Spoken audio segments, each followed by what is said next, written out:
Just in, royal family in Valdesoto, Princess Leonor's heartwarming moments glowing star. Imagine this. A small Asturian village. Morning mist rolling across the green hills. Locals gathering in quiet excitement. And then, she appears. Princess Leonor, not as a distant royal, but as one of them.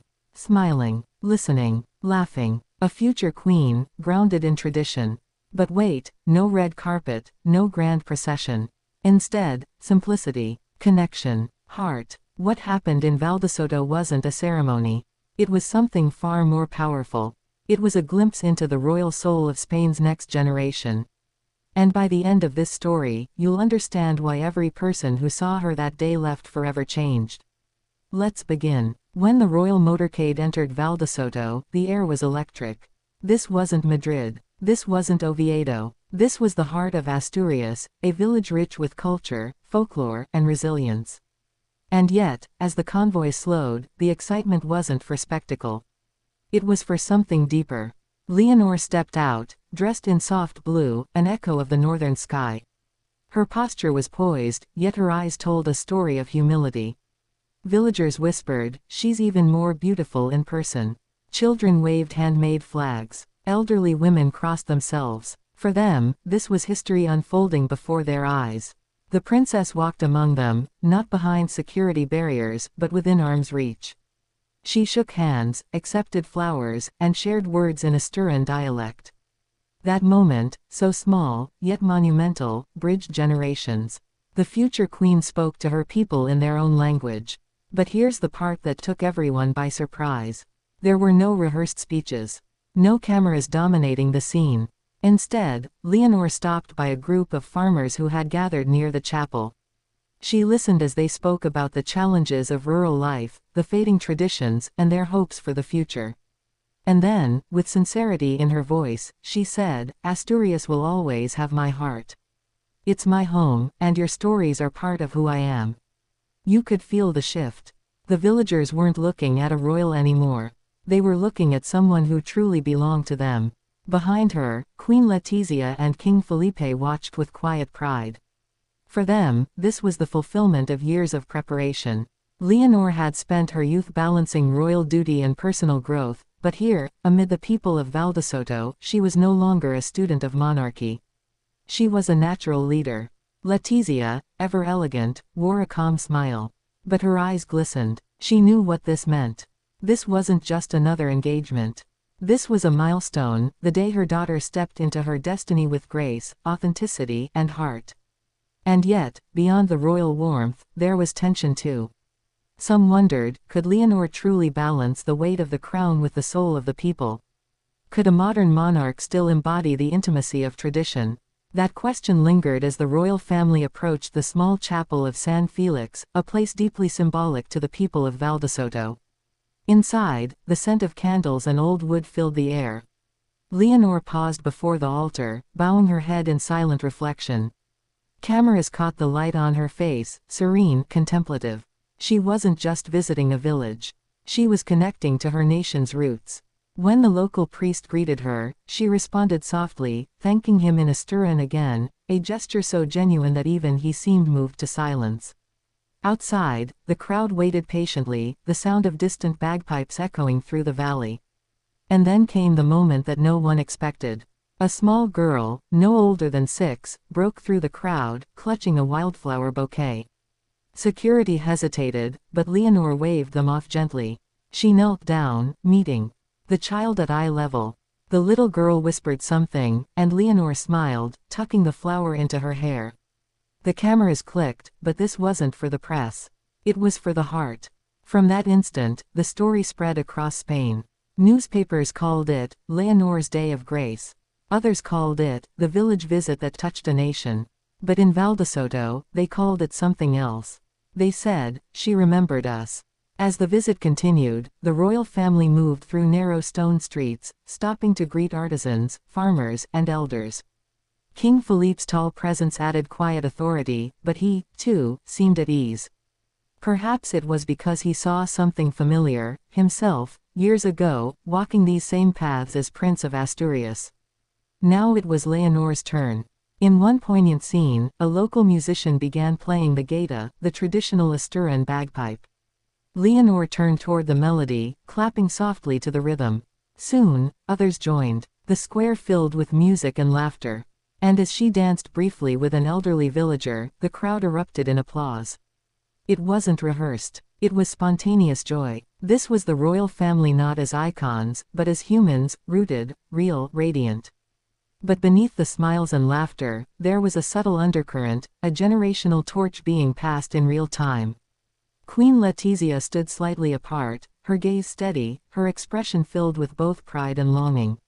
She had spent 2 decades guiding Leonor toward this very moment, and now, she watched as her daughter became the symbol of a new era. Later, when the family sat for a modest lunch with local leaders, the conversation turned reflective. They spoke of rural depopulation, education, and the preservation of Asturian culture. Leonor, attentive and articulate, offered thoughtful remarks about the balance between modernization and heritage. Progress, she said, should never erase where we come from. Those words, simple yet profound, echoed in the hall. Every camera captured her grace, but what the footage couldn't fully convey was her warmth, the way she leaned forward to listen, the spark in her eyes when she spoke of young people returning to rural towns, the gentle humor that put elders at ease. After lunch, the royal family walked through Valdesoto's countryside, pausing to take in the sweeping views of the Sierra Valley. The autumn sun glowed on the landscape, casting golden hues over the fields. Leonor picked up a small stone and slipped it into her pocket, a quiet souvenir, symbolic of the bond she was forging that day. Evening descended softly. As the visit neared its end, villagers lined the roads again, waving flags and calling her name. Some cried, overwhelmed by the grace of her presence. Leonor turned back one last time, waving with a radiant smile that seemed to promise she would return. When the convoy departed, silence fell for a moment over Valdesoto. It wasn't sadness, it was reverence. They had witnessed a future queen who didn't need to command attention. She earned it, simply by being herself.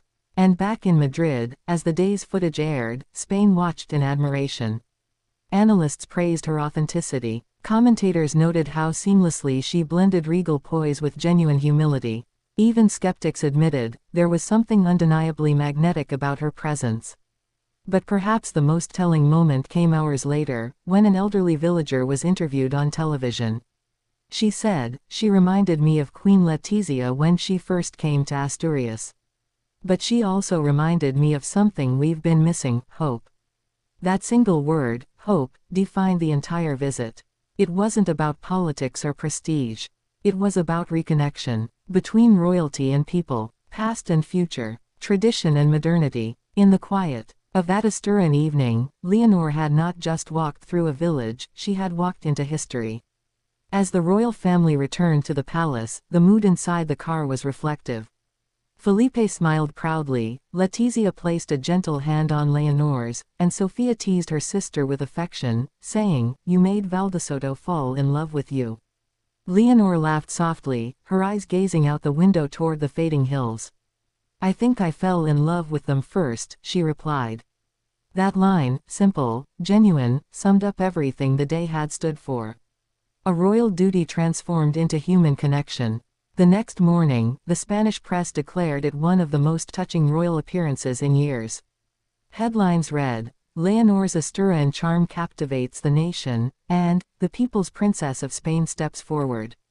Social media was flooded with clips of her smile, her words, her gestures. Young people commented, saying she made them proud to be Spanish again. And through all the noise, one thing became clear. This was not a fleeting moment. This was a declaration of identity. Leonor had shown the world that the monarchy's future lay not in grandeur, but in empathy. As the story rippled across Europe, even international outlets began to take notice. British papers drew comparisons to the early days of Princess Diana, calling Leonor a bridge between elegance and authenticity. French media described her as La Princesse du Cœur, the princess of the heart. But in Spain, they didn't need to translate her impact. They felt it deeply. Weeks later, villagers in Valdesoto still spoke of her visit as if it had happened yesterday. The chapel kept the flower the little girl gave her, preserved in glass. And in every café, people told the same story, with pride in their voices and tears in their eyes. She came as a princess, one man said. But she left as one of us. That is the legacy of that day. Not grandeur, not formality, but connection, the kind that no crown, no ceremony, no photograph could ever fully capture. And maybe that's the truest kind of royalty, the kind that listens, that feels, that remembers. In Valdesoto, Spain didn't just see its future queen. It saw its reflection. Princess Leonor reminded her people that the monarchy isn't only about lineage. It's about belonging. And that, more than any throne, is what makes a ruler loved. A heartwarming day, a village forever changed, and a princess, becoming the queen the world has been waiting for.